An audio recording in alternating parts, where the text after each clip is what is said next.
વાદળ ઘેરાયા છે ત્યારે સરહદી વિસ્તારમાં વહેલી સવારથી વાતાવરણમાં પલટો જોવા મળી રહ્યો છે। કાળા ડિબાંગ વાદળોથી વાદળછાયું વાતાવરણ સર્જાયેલું જોવા મળી રહ્યું છે। જમડા, લુણાલ, વામી સહિતના ગામોમાં વરસાદની આશંકા સેવાઈ રહી છે।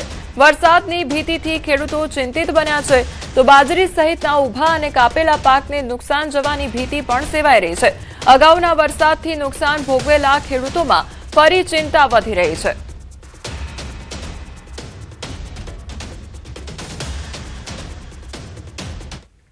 રાજકોટ ખાતે બાબા બાગેશ્વર દરબાર વિવાદ વધુ ગરમાયો છે। વિજ્ઞાન જાથાએ પોલીસમાં ગુનો દાખલ કરવા અરજી કરી છે અને ધીરેન્દ્ર શાસ્ત્રી અને આયોજકો સામે કાર્યવાહીની માંગ કરી છે।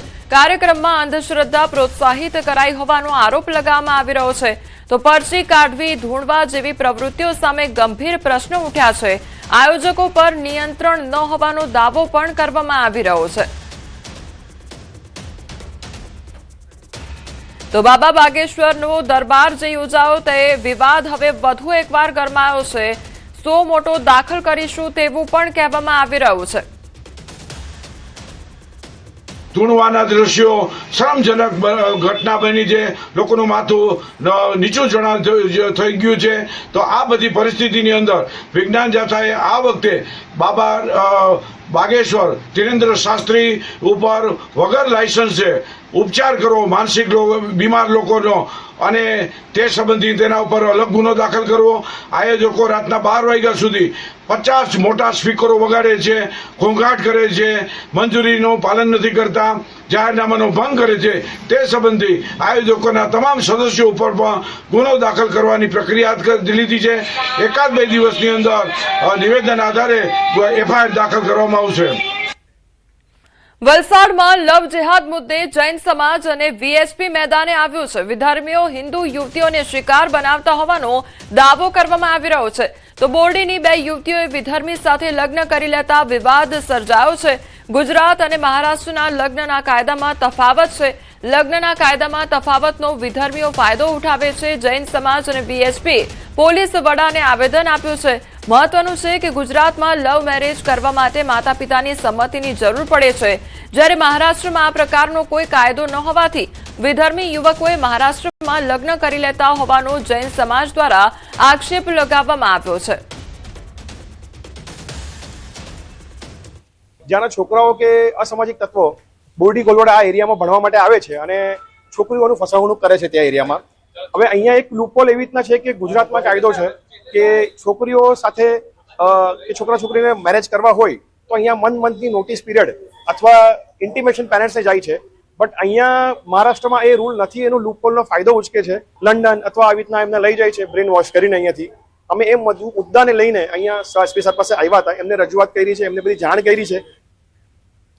અમદાવાદમાં હત્યાનો સિલસિલો યથાવત જોવા મળી રહ્યો છે। સરખેજમાં વધુ એક હત્યાનો બનાવ સામે આવ્યો છે।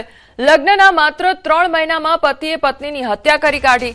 20 વર્ષીય પત્નીની પતિએ હત્યા કરી કાઢી તો અગમ્ય કારણોસર પતિએ હત્યા કરી। ઊંઘમાં જ પત્નીને છરી મારી હત્યા કરી કાઢી। સરખેજ પોલીસે પતિ મેહુલ સામે ગુનો દાખલ કર્યો છે।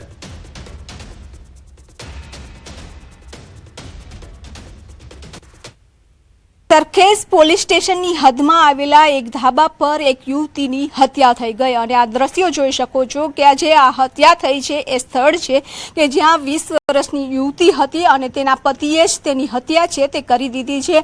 પોલીસ દ્વારા તપાસ શરૂ કરવામાં આવી છે। કારણ શું હતું તે જાણવાનો પ્રયાસ પોલીસ પણ કરી રહી છે। ત્યારે આ ધાબુ છે કે જે કહેવામાં આવી રહ્યું છે કે જે આજુબાજુના રહેવાસીઓ હતા તેઓએ કહ્યું છે કે તેઓ કડિયા કામ કરતા હતા અને રાત્રે આ ધાબા ઉપર સુવા આવતા હતા।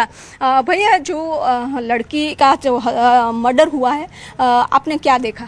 मैंने कुछ नहीं देखा, खाली ये देखा ये पड़ा है, जब मैं है ही नहीं था यहाँ पे। ओके, तो क्या करते थे वो पता है आपको? वो एक कड़िया काम करते हैं ना। ओके, हाँ। रोज आते थे यहाँ पर सोने के लिए? यही डेली ये पूरा ढाबा पूरा बढ़िया रहता था, पूरे रहते थे ऊपर। उसका झगड़ा कुछ हुआ है, ऐसा हुआ था? पता ही नहीं है कुछ मैडम, इतना होता तो मैं आपको खुद ही बता देता। नहीं तो रात को सोने के लिए सिर्फ आते थे? ये खाली रहते ही नहीं, इनका खाना पीना यही बनाते थे। वो देखो सब झूला सब बनाया हुआ है, सब तोड़ तोड़ के इनका सबको बनाया हुआ है। वो कहाँ का रहने वाला था? बांसवाड़ा का होगा, कहाँ का उनका गांव तो देखा था। मैं तो उदयपुर का हूँ। हाँ, 2 पत्नी। क्या शादी कितने से महीने से हुआ पता? ये बता रहे 2 महीने की बता रहे, कोई 2 महीना ही हुआ है शादी हुआ है। તો 2 મહિના જ મેરેજના થયા હોય તેવું જાણવા મળી રહ્યું છે. આજુબાજુમાં પણ જે ધાબા ઉપર લોકો રહે છે તેઓનું કહેવું છે કે તેઓ દિવસ દરમિયાન કડિયા કામ કરવા જતા હતા અને ત્યારબાદ આ ધાબો છે કે જેના પર તેઓ રહેતા હતા, રસોઈ બનાવતા હતા અને તેઓ અહીં રહેતા હતા. પરંતુ પોલીસ દ્વારા પણ તપાસ શરૂ કરી દેવામાં આવી છે કે શું કારણ હતું, કારણ કે હજુ તેમના લગ્ન થયા છે તેના પણ 2 થી 3 મહિનાનો સમય જ વીત્યો છે અને ત્યારબાદ જ્યારે રાત્રે સૂતા હતા અને તેમના પતિએ છે તેની હત્યા કરી દીધી છે. કેમેરામેન ખેંગાર સાથે વિભુ પટેલ, ન્યૂઝ 18 ગુજરાતી, અમદાવાદ.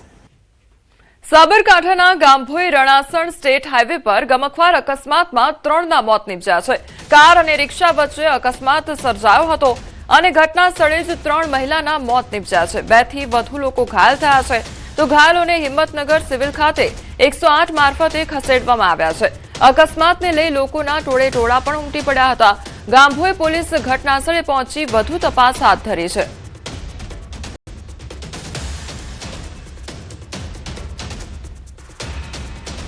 રાજકોટના જેતપુર હાઈવે પર પણ ટ્રિપલ અકસ્માત સર્જાયો છે. રિક્ષા અને 2 કાર વચ્ચે આ અકસ્માતની ઘટના સર્જાઈ. ઉપલેટા તરફ જઈ રહેલી રિક્ષાને પાછળથી કારે ટક્કર મારી દીધી તો ટક્કર બાદ કાર ડિવાઈડરની રેલિંગ તોડી સામી લેનમાં ઘૂસી ગઈ હતી અને રાજકોટ તરફ જઈ રહેલી કાર સાથે ધડાકાભેર અથડાઈ ગઈ હતી.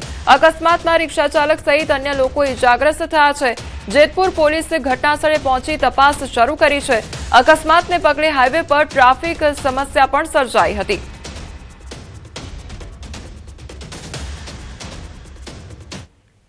અમરેલી પોલીસે ઇન્વેસ્ટમેન્ટના નામે કરોડોની ઠગાઈ આચરી છે અને કરોડોની ઠગાઈ કરનાર શખ્સને આખરે ઝડપી પાડ્યો છે. ત્યારે પોલીસે આરોપીની પાટણથી ધરપકડ કરી લીધી છે. ત્યારે આરોપીના બેંક ખાતામાંથી 2.74 કરોડના શંકાસ્પદ વ્યવહારો મળતા પોલીસ પણ ચોંકી ઉઠી છે.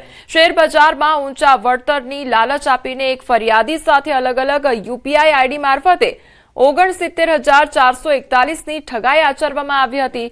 આરોપીના બેંક એકાઉન્ટ સામે દેશના વિવિધ રાજ્યોમાં સાયબર ફ્રોડની અન્ય 8 ફરિયાદો પણ નોંધાયેલી છે. નેશનલ સાયબર હેલ્પલાઇન 1930 પર અત્યાર સુધીમાં આવી 800 જેટલી ફરિયાદો મળી ચૂકી છે. જેને પગલે એસપી સંજય ખરાતની કડક સૂચના બાદ પોલીસ સાયબર માફિયાઓ નેસ્ત નાબૂદ કરવા એક્શન મોડમાં જોવા મળી રહી છે.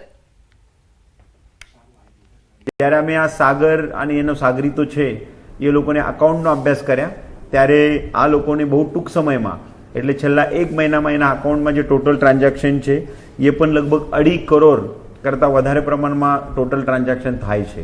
જેથી વિસ્તારના જે નાગરિકો છે કે તમારા જે પૈસા સાયબર ફ્રોડના જાય છે એ અલગ અલગ લોકોના અકાઉન્ટમાં આ લોકો લેયરિંગ કરીને વાપરતા હોય છે.